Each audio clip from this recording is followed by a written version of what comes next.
My name is Mitch Weisberg, and I'm with EdChat Interactive. And I'd like to introduce our speaker today, who's Phil Stubbs.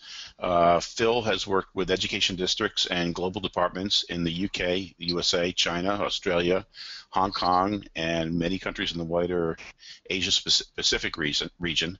And what he's been working on recently is developing strategies to change the nature of the classroom through access to on-demand actionable data using a range of learner response systems.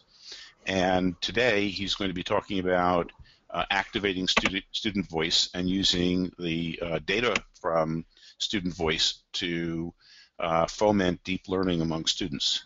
So let me hand it over to Phil. Great, thanks everybody for finding the time to jump on.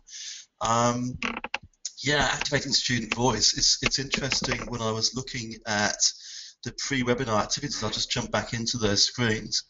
Hopefully you enjoyed those and they weren't a bind. The interesting thing there is that in doing those activities, I've got data about all of my students. If I click on my class there, of all of the 97 of you who engage with this data, I can see, shouldn't name names, but Beth, Brett, Donna, I mean, fantastic job. You know, you really jumped in with both feet.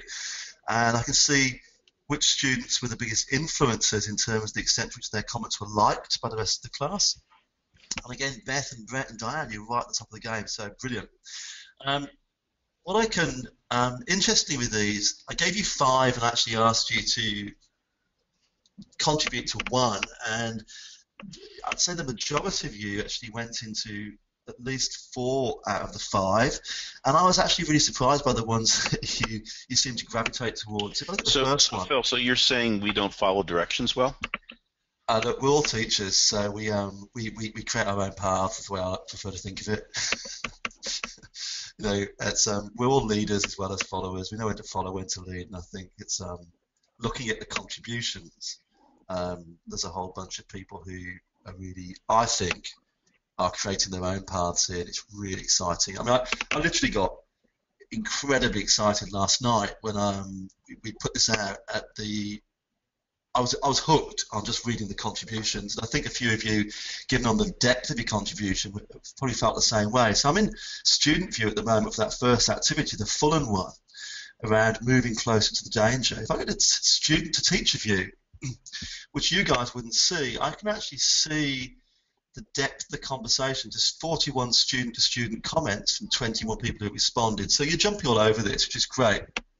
But of course, an anonymous environment absolutely activates student voice and allows students to take risks. But if as a teacher, I need to know what each of my students is thinking so that I can now customize my practice and the next stage of the learning journey based on what students have revealed to be their learning needs.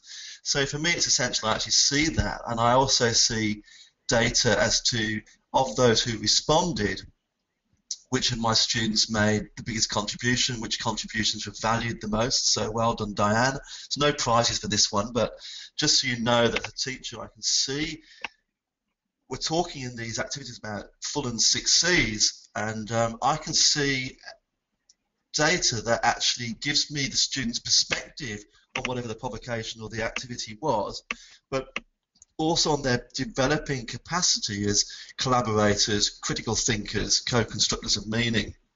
So I can see in the data students I need to perhaps have a conversation with who are, aren't contributing at that deeper level, or students who are actually just commenting but not commenting in a way that's getting them feedback from other students or is being valued. So it helps me to move my students forward on that journey, of course developing some of those 6 C's. Now, this was really an interesting one for me because the whole idea of moving towards the danger, quite a lot of people jumped in at the point of what they're doing with their tech. And that's great because just reading your contributions, I think you're all at very different stages in terms of some of you are moving closer to the dangers than others, and others are kind of waiting to see where they're taken. But for me, moving towards the danger is really about giving students a voice. and changing relationships in the classroom and beyond the classroom, obviously, and of course changing relationship with knowledge itself. It's not about the tech so much. It's actually about giving voice and activating student voice, because student voice and getting kids motivated and getting them to see what's traditionally extrinsic motivations, to internalize that and convert that into be intrinsically motivated to push forward their learning, is about voice and engaging them in the process. So for me, the tech part is really about connecting the students, giving them people to collaborate with, to communicate with, giving purpose to it, boundary spanning so they can access diverse viewpoints rather than the viewpoints of those who sit in their catchment. Be able to think critically. You can think critically if you're faced with people who think differently. So actually, it's that boundary spanning piece, the connectedness, the capacity for students to curate different ideas, and then of course connecting kids with different audiences, so they can see how their ideas are received differently by different groups and different individuals based on, I don't know, belief systems, socioeconomic, you understand a whole range of different things, but also then having the capacity to amplify that voice so they can reach out and actually gives purpose to what they're doing. So for me, it's the tech services the need, but at the same time, we have to be mindful of the fact that the tech presents so many new opportunities that we have to have a foot in both camps, because as a new opportunity presents itself, any good teacher is going to see a great product or a great idea, and they're going to take that forward. I mean, my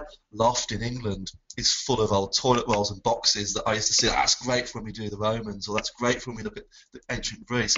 But I mean, I think teachers now are curating great ideas, great applications, great product, and thinking about the potential for actually moving towards the danger of their students. But I think if we can focus on engagement, for me the key is through voice, and the more we can activate that, the closer we're going to get to that.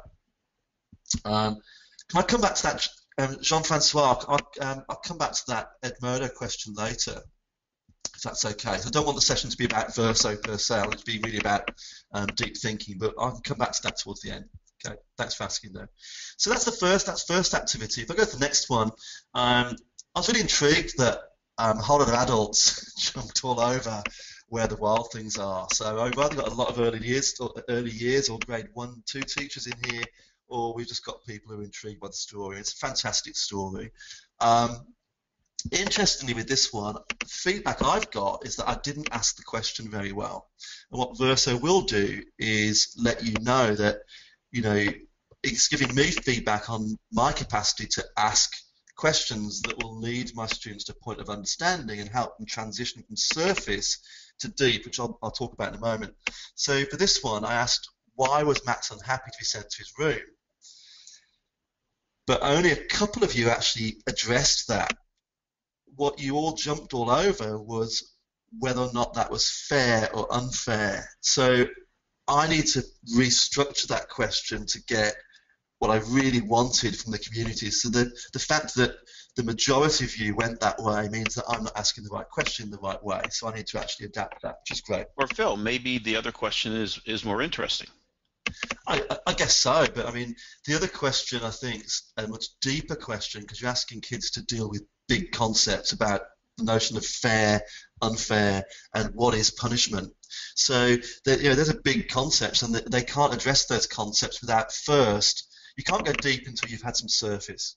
So then I need to actually direct kids to my questioning to some surface level stuff, so they can start to share their experiences, think about Max's experience, and then use that and use each other's ideas to actually then dig deeper and start thinking, well, what is fair? What does fair mean? So I've actually probably had you jump in at the deep end without having the surface bit first. So really interesting conversation there. I mean, that's, I think one of you said it was the hardest of the 5 questions to answer. So yeah, pretty cool. It's I think it's probably quite a personal one as well.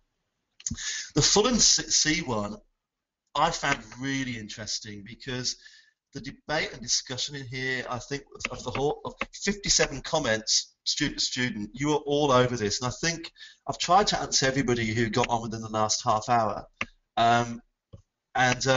The interesting point is that, I think what we all agree is that we all went in at the top level and chose one of the keywords, but once we saw each other's ideas, what I've come away with is an even deeper understanding of the fact that all of these C's are absolutely interrelated.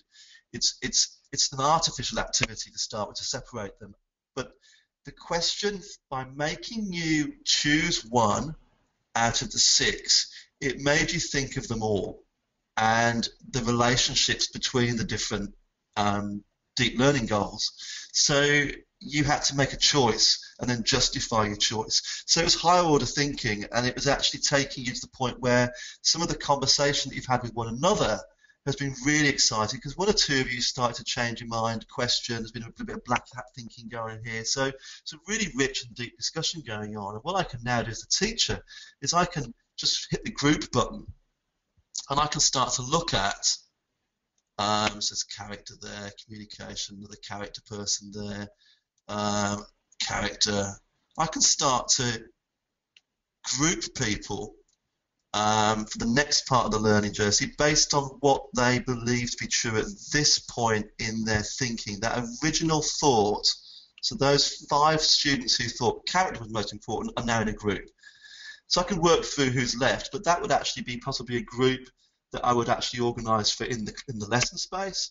So I can then actually adapt my planning to meet the needs of those 5 students. So what they then receive is much more personalised. I've used their voice, the things they've revealed to me in terms of their perspectives, and that original thinking, because you all went for that moment where you didn't know what anybody else thought until you'd posted your own idea. So what I'm seeing on the page now is every student's original thinking. And on the back of that, I can use that to inform what I do next in class, and whether that's physically group you, or I could have had a Socratic grouping where I mixed you all up based on different ideas, or it could have revealed to me that there's a few whole class teaching moments I need to address before we move forward with this. But it will show students who perhaps are ready to move faster, who need more support, and so I can personalise back in class. So what I'm going to do is just the other 2, again, really interesting, and this is another, the introduction to Verso. I think the commentary here was really, really rich, and the fact that you, again, all had different takes on this and you're all coming at your own experience. What we're getting on the page here is a really rich discussion where original thinking from each and every one of you, and that thinking is based on your own local context and the things you're doing, your relationships you've got with your kids, and your understanding of your students' needs. But when we put you all together, like I've got visibility and you've all got visibility on each other's ideas, it's that, for me, it's that next stage that's really where we start to go deep. We've had everybody's first response, now we've got many responses, and now it's for the teacher to drive the students to make relationships between each of those responses and see where my thinking fits with other people's. That's when we start to transition to deep. Okay. But I really seriously enjoyed reading the contributions there.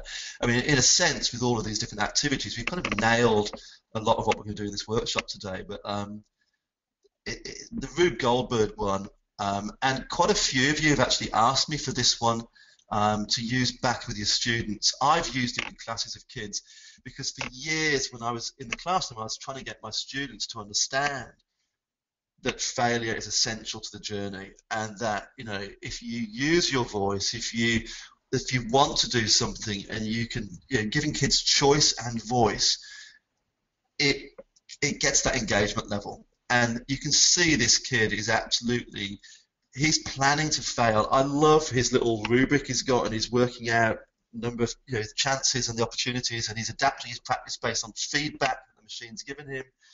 For me, it's really exciting. When I show it to students, they absolutely, in one hit, get why failure is an important part of the learning journey. And it's really the excitement, the engagement, the fact that he's in control of his own learning, taking responsibility. He's, it's a phenomenal clip to watch. If anybody wants that, at the end of the session, just let me know, and we can actually put that in your Verso account ready to use tomorrow or today, or if you're in the US, hopefully not today.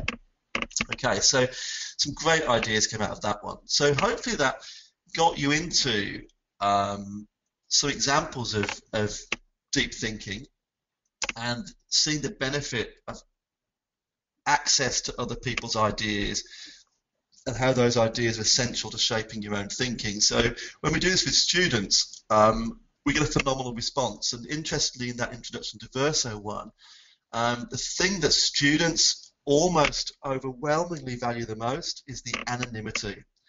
And the second thing is feedback, and that's almost matched then with data and scores. And I think a few of you picked this up, the fact that students getting their own data about the way their contributions are perceived by the rest of the group in that anonymous space is incredibly valuable for shifting the ownership and the responsibility to them. So, you know, I'll make the point later on, you can't personalise learning without access to data and without involving your students.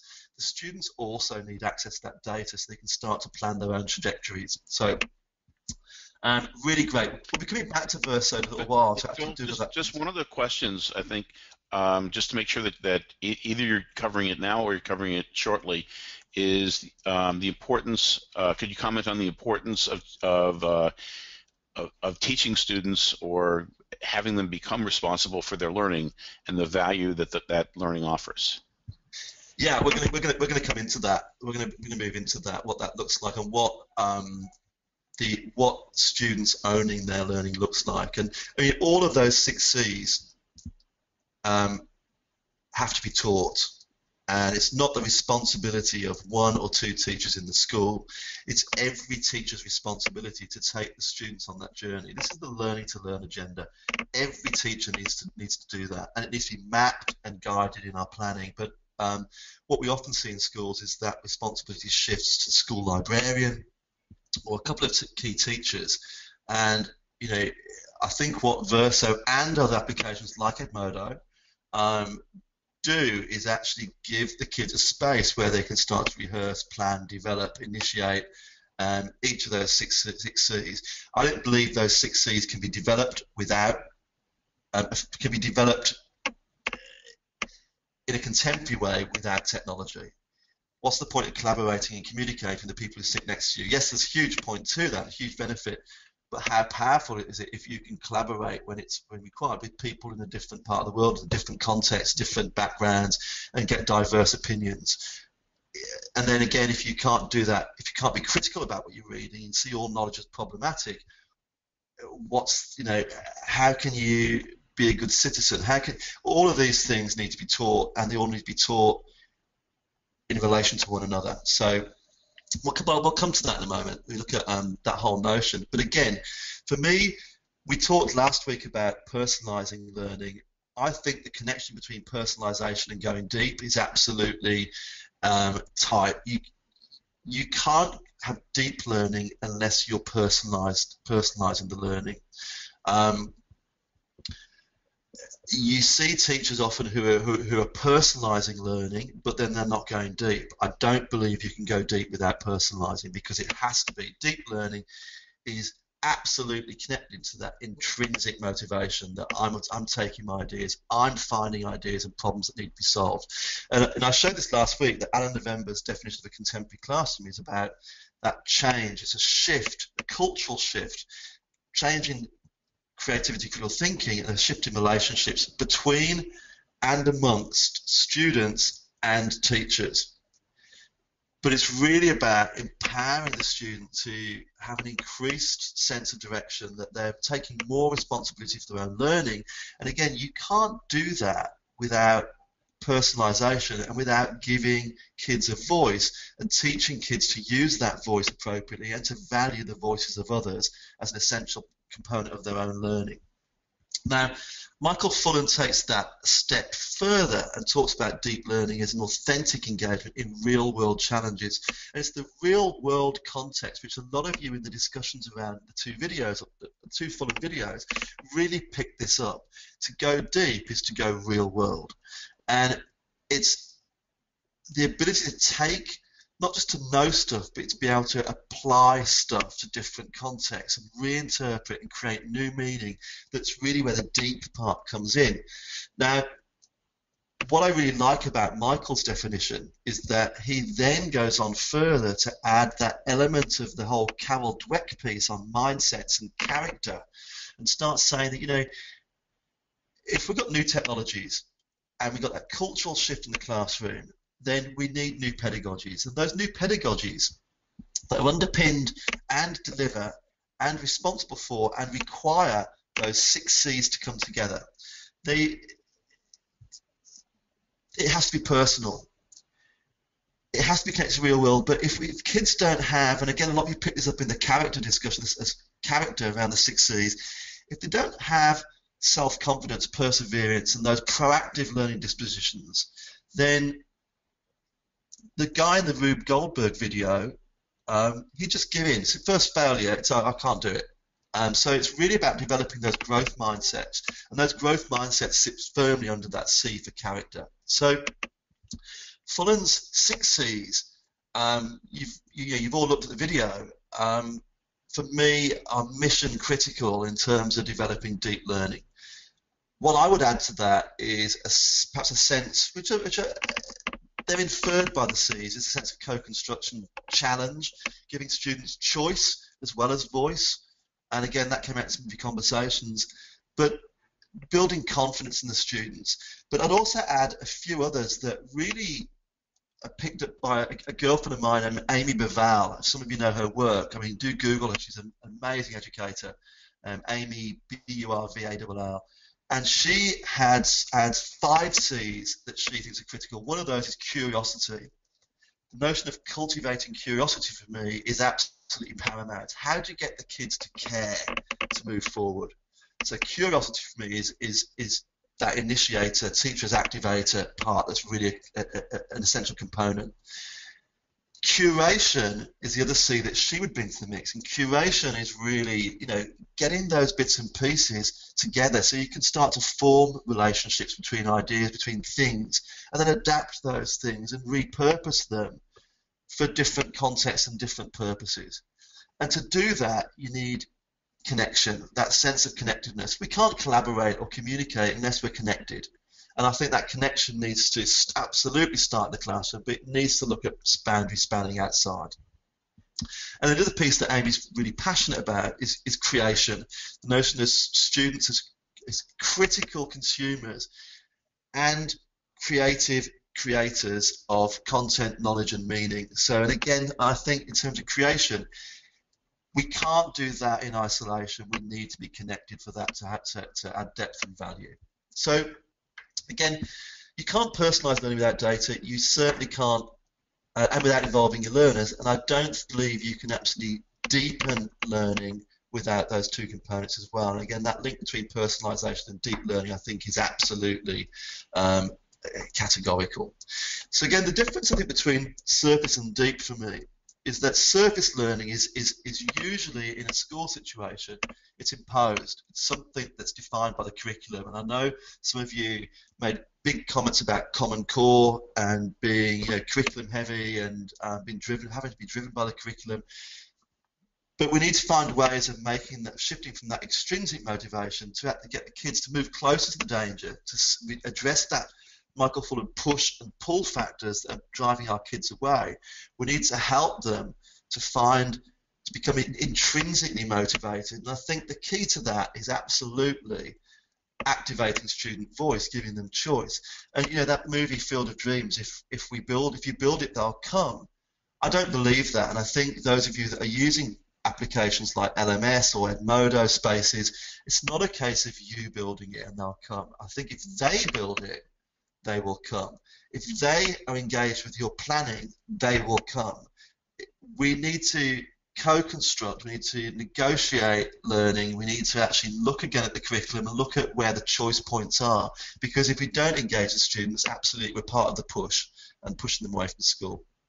So I think for me, we often, a few of you talk about Bloom's and also the SAMR model in the discussions. For me, I think we often overcomplicate learning, and we get sucked into edubabble. I mean, if I see another pyramid that shows me apps connected to different levels of Bloom's taxonomy, I'm going to freak, because it's all about purpose and context as to how those apps are applied, as to where we're, whereabouts on Bloom's we're sitting, the way we position them with our students. It's not the what, it's the why, and it's all about purpose and context. So it gets me nuts. So I like to think of learning about Lego, and this is actually something I've developed from looking at solo taxonomy, which is a structure of observed learning outcomes. Now, I use this for developing questions. I use it for actually monitoring students and thinking about their learning, but also getting students to think about their learning. So I'm just going to take you through this, and I think it's a really simple taxonomy that is kind of hard to disagree with. This is about how we learn. So Lego, I was trained in primary, and I've worked K-12, but back in the day, Lego works for me. Okay, so pre-structural stages, I've got no idea. Learning something new, I don't know anything about it. What's Lego? I don't know. So that's pre-structural, nothing in place. Now I've got one idea. I know what somebody's shown me. I know what a Lego brick is.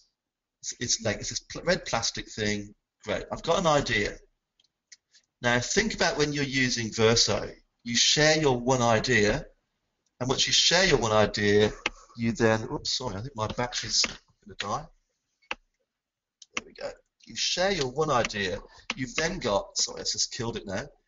You go from one idea to then having many ideas. So I know there's red and there's blue and there's green and there's yellow bricks, but I don't know how to connect them together yet.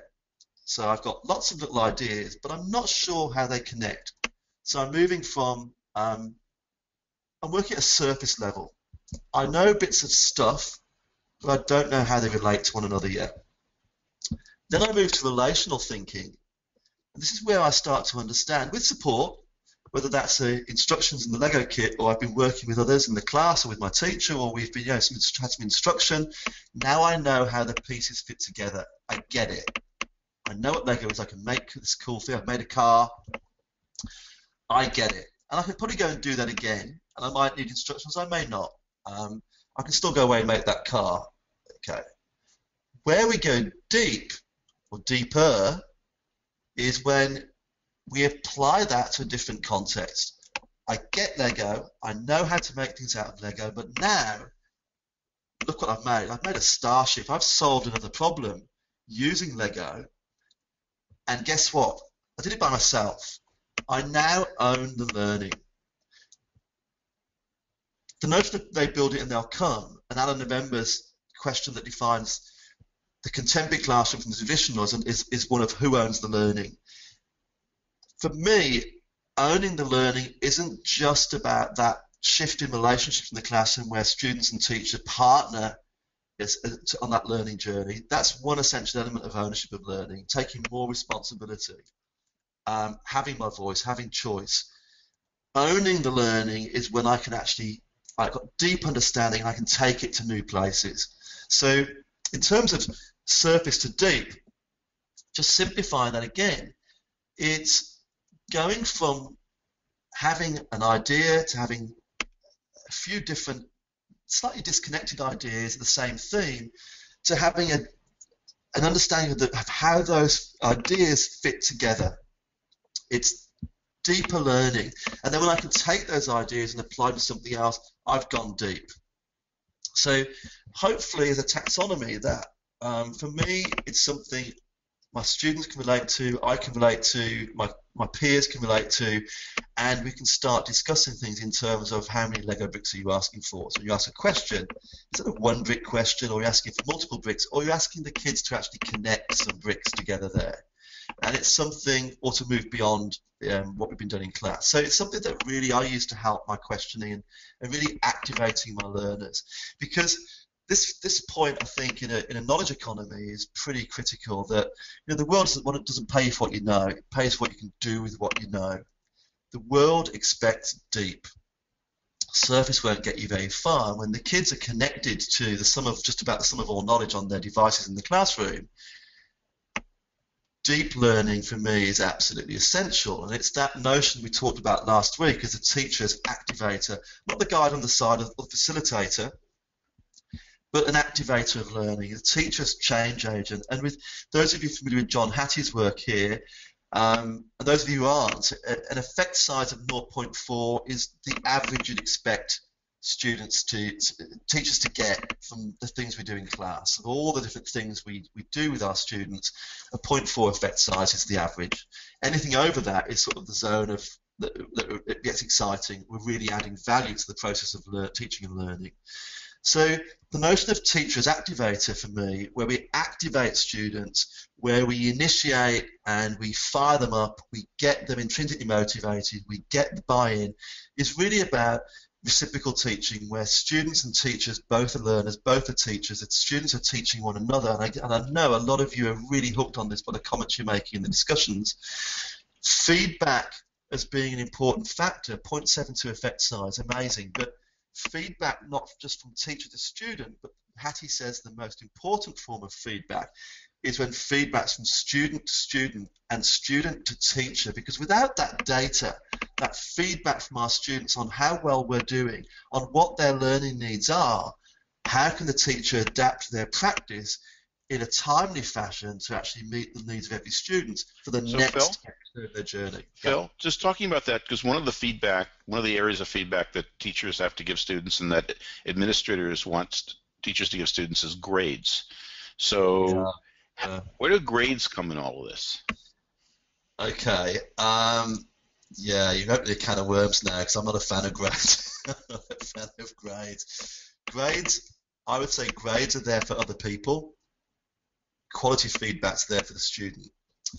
I'm not a fan of grades. I know why we use them. I know why we're often forced to use them, but I think grades serve very little purpose. Grades also reconfirm the idea that kids are all in boxes based on accident of birth, and they happen to be with other people who are the same age or born within the same few months. It's comparative. I don't think it actually shows that you don't, with a grade, you don't get feedback, feed up, or feed forward, and I think all three are essential. I need to know how well I'm doing. I need to know where I'm heading. I need to know what I can do to improve. Grades are often on product and not on process. Learning's a journey, and it's about relationships. If you're going to give me a grade about my capacity as somebody who is forming quality relationships with other students and with teachers and with knowledge and shaping my own learning pathway, not just on the things I produce at the end. It goes against really Carol Dweck's work on mindsets and developing growth mindset. I think grades can be quite destructive, probably more destructive than they are constructive, and they also, I think, lead kids to, rather than have intrinsic or extrinsic motivation, is to have systemized motivation where they play the game. They will do what they need to do to get the grade. They will say what we want to hear, and I don't want that in my learners. But don't start me on grades, okay? They have a place. Don't get me wrong. So I'll take you off of grades. I'm sorry. There's been some really interesting questions here. So one is that it's one thing if you have 20 students or 25 students and you're asking questions and getting deep learning and getting student-to-student interaction and teachers-to-student interactions, but how do you do that when you have 100 students, or if you're teaching 6 English classes with 4 English classes with 35 kids in each class? Look, what I don't really want to do, Mitch, is get too heavily into Verso. In Verso, if you create an activity, you can then just copy it and put it into multiple classes. I mean, this particular activity here I gave you guys, I think there's over 100 people in it now, and that's very manageable because they're short writes, so I don't see a problem with that. In terms of some of the other questions that are coming up around Verso, and how do you create a flip, how do you create the activities, I'm really happy to run a webinar next week, same time, where I will just look at the how to and the why and a bit of training on actually getting yourself set up and running with this with the students. Okay, Phil, I know you're from Australia. Yep. Phil, you're from Australia.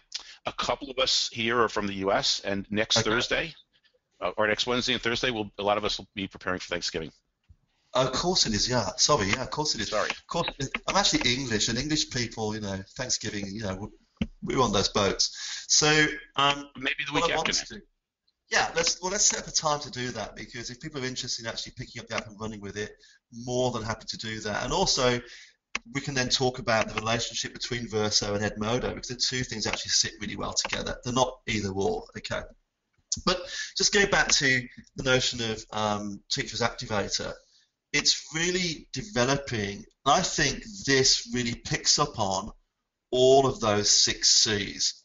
And for me, the effect size here is far higher than direct teaching, which is an effect size of 5.56, and teacher facilitator, which means too passive, with an effect size of just 0.17 in Hattie's research. So the notion of activating learners, activating learning, and then activating the learners, I think is critical to actually moving closer to the danger and actually deepening the learning process. Now, 80% is really interesting, because when surveyed, the majority of teachers believe that their teacher talk time is around the 35% mark. When observed, it's closer to 80 to 85% of time is handed over to teacher talk. 80 to 90% of teacher questioning is surface level, asking for one Lego brick, asking for answers that I already know, checking for learning, can I move on? Not asking for depth of thinking, depth of conversation, and not even giving students sufficient thinking time. We can't move our students to deep thinking and deep learning unless we start to ask deep questions. We need less teacher talk and more learner talk. We need to engage our students. We can't own 80% of the lesson time. We've got to hand them over. I'm not talking about going to facilitator mode, because that's been proven to be not incredibly effective. But we need to give kids a voice. If we teach less, allow the students to learn more, but of course frame that with the notion of activating their learning, pointing them in the right direction, and shoring them up by developing those 6 C's in the journey, we're going to create effective learners. So 80% something to bear in mind. The other thing we look at in terms of activating our learners is the notion of essential questions. And I like to split essential questions into 2 parts. They're essential questions which offer a guiding vision to our students of where we're heading. And again, in discussions in the community yesterday and today, lots of you are picking up the fact that kids need to know where they're heading. If learning's a journey, I need to know where I'm going, and I need to know, if I look out the window of my car, what things might I see along the way to know I'm heading on the right path. Essential questions are great for actually giving that guiding vision. But then there are questions that are essential to meet that essential question. And something I've been working on at the moment with schools is ways of actually taking that essential question, which is often got its extrinsic value, it's drawn from the curriculum, and handing that to the kids so they can start to develop questions that are essential to them that feed into or feed up towards that essential question. Because the essential question by definition is going to be deep. Now, to do that, the essential question requires kids to connect a whole lot of dots. Think of it as a dot-to-dot book. They're going to connect a lot of ideas together. They're going to form relationships between those ideas, know which ideas are connected. You can't connect the dots until you've collected some of the dots. So we actually have to find ways of getting kids those dots. And I've just been doing some work with an elementary school just down the road here in Melbourne. And they're looking at economics, grade 5 class.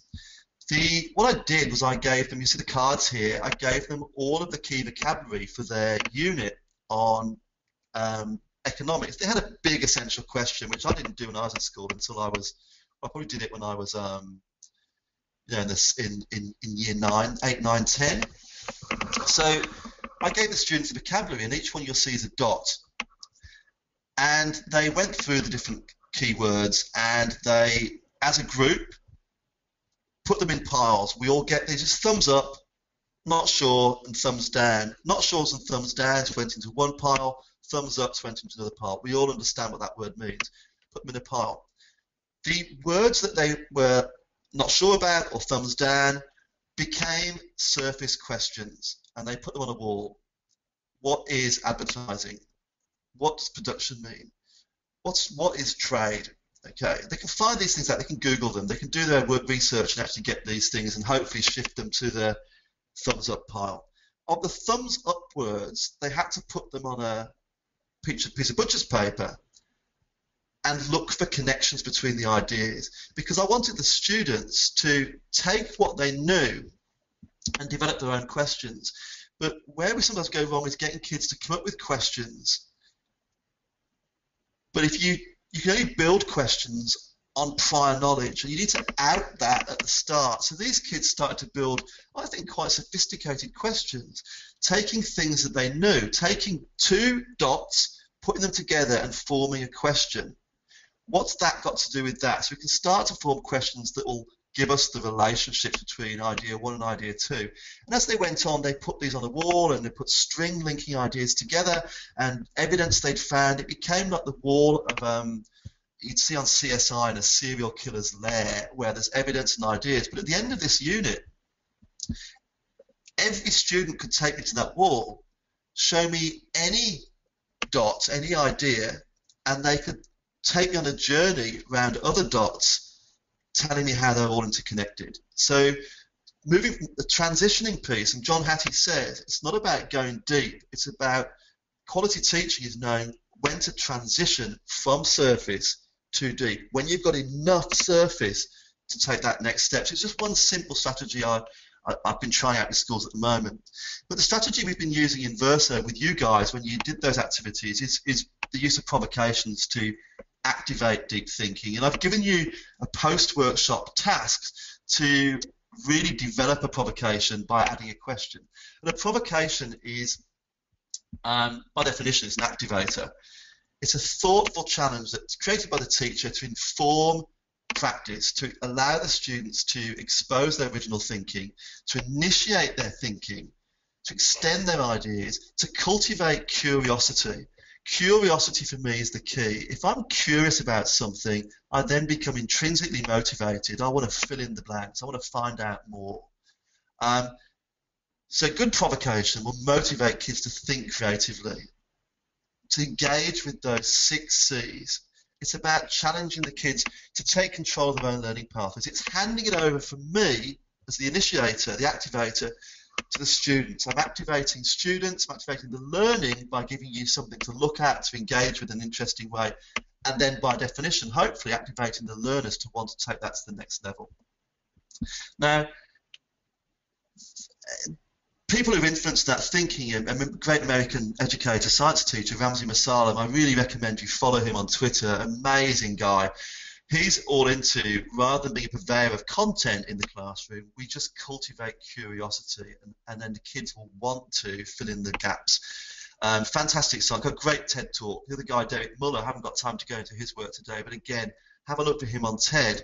And then J.J. Abrams, the notion of teach less, learn more. If we knowingly withhold information from our students, then they'll want to fill in those blanks. Like going to a movie trailer. We see the trailer, we then make decisions and make connections with our prior learning, what we know and what we've seen before. And then that leads to that notion of, initiating thinking, having the kids ideate, inspiring them, challenging them to discuss, hypothesize, commit their ideas. But if they can do that prior to the lesson, in that kind of flipped mode, rather than instructing them outside of class, I'm just activating them outside of class. So they come to lesson having thought, having been exposed to each other's thinking. So when they come to class, I can see what they originally thought. I can see what they now believe to be true based on the thinking of the class. I can adapt my practice so that lesson time becomes a meeting of the mind where we've already shared one idea, access multiple ideas, and now my lesson is about taking them deep in allowing students to start to connect those ideas together. What I want to show you is, I know a whole lot of you are using Chromebooks, picked up from the discussion. I want to show you how I like to take kids deeper using Google. So I'm just going to fire a flip that I've got turned off at the moment into your environment. So it's closed at the moment. I'll just show you this one. I'll just edit that and make that live. You'll see, hopefully, if I just make that open, save that, you'll all have access to that one now in that class community. what I can now do, what I'm asking the kids to do here, this is an example from a school where students had to answer the essential question was, how do scientific understandings, discoveries and technological advances impact on our world? So what I did was I created a Google Doc, use it as a link in on the video, just put a Google Doc in there. And the nice thing about Verso is Google Drive syncs with your Verso accounts. The stuff's just there. And then I got the kids to add in their scientific understandings, technological advances that they've been studying in their independent research, and share those. Now, you'll all know, if you've used Google Docs, it's a contribution space. I hesitate to say collaborative because I don't believe you can have collaboration without contribution. And some kids like to lurk, and that's fine. Others will write more, some will write less. You know how that goes. Just kill this screen. But where it becomes really powerful in taking their collective research and their ideas and their sharing to a deeper level is by asking in Verso for them to then go back to that and give an award to the greatest ever scientific or technological advance. Which would they choose from their Google Doc? It's asking them to synthesize, to select, and then justify their choice. So it's deeper thinking. It's asking them to engage in a way they might not have engaged in the Google Doc. And of course, those of you who've used Verso now, it's requiring contribution from every student. Then I'm asking the deeper question, which, having done that, what do all scientific and technological advances have in common? What's common to all of those? Because answering that question is essential to answering that essential question at the start. So it's really about adding depth. And the fact that my Google account is connected to my Verso account means I can just throw these things out at my students. But it also makes me, the teacher, think about purpose. When I initially created that Google Doc, what exactly do I want the kids to know, be able to do and understand as a result of this collaboration? What am I looking for in terms of quality of contribution? How am I going to move the students from surface to deep? Okay. So using Google Docs, and I think the nice thing about Verso is, well, it works on any platform, so it doesn't encumber you with, if you're using a Mac, do it this way. If you're using your phone, do it that way. You're just good to go.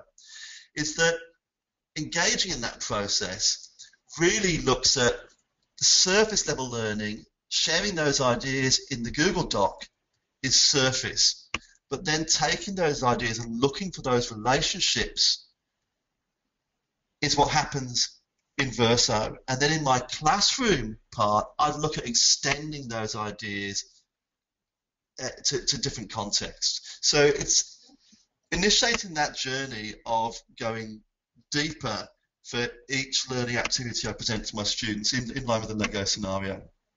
So I was going to do another flip with you on risk-taking, but I'm not sure there's going to be time, so I want to actually put time for questions. I was going to give you another activity, but I will put that one into the community for you to do if you want to afterwards. It's a really seriously cool clip. What I want to do is really look at, if we want students to find their greatness, as a teacher, the only thing that's going to allow us to allow them to find their greatness is data and feedback, knowing where they are, valuing what they bring, what they already have, and actually making that happen to make that transition from the surface to deep, and giving them activities that are at that Goldilocks point, that are just at the right point to grab their attention, to motivate them, that aren't too far out of their reach, but are just, hitting that sweet spot is what we're looking for. And of course, you know you do that if you've got data on their perspective and evidence in terms of their learning journey and perspective and student perspective. What I am going to give you is another class code. So if you've got your Verso account, what I'd like you to do is just go to classes on the left-hand side, and there's a code you can do. There's a join class button, and if you put this code in, that will actually give you access to a whole load of examples of teachers doing this, drawn from different grade levels, right the way down from grade 1, but also different contexts, different purpose. And what I'd like to do when you get time is have a look at those and think about what level of thinking is a teaching requiring of their students, and how have they structured the learning journey, the thinking journey? How have they structured that to actually encourage and support and require deep learning? How are we taking the kids from surface to deep? There's a whole lot of activities in there. So the code, please, I mean, if you write it down, BVL M1M for mother. So that will get you into that community, and you should be able to in there see. I'll just check that you're all getting into that. That's actually called, yeah, so 13 of you I can see are already into there, so that's great.